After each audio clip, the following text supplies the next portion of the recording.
ધૈર્યનો જન્મ 22/3/2025 રોજ થયો હતો।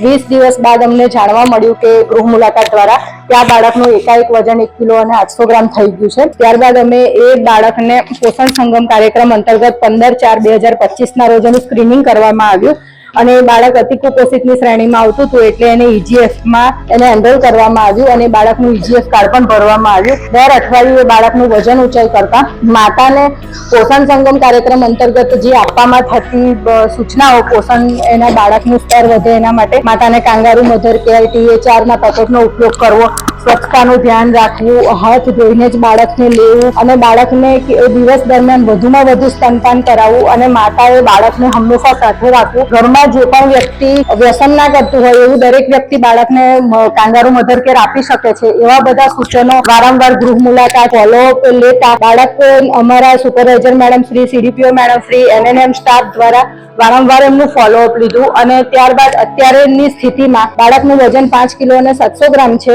જે નોર્મલ કેટેગરીમાં આવે છે। 22 તારીખે બાળક 6 મહિનાનું પૂરું થયું છે અને તેના માટે વાલીએ અમારો ખૂબ ખૂબ આભાર માન્યો છે। માતા દ્વારા અમને વારંવાર કહેવામાં આવ્યું છે કે આપણા જે નાના નાના સફળ પ્રયાસો દ્વારા આજે બાળક નોર્મલ કેટેગરીમાં છે।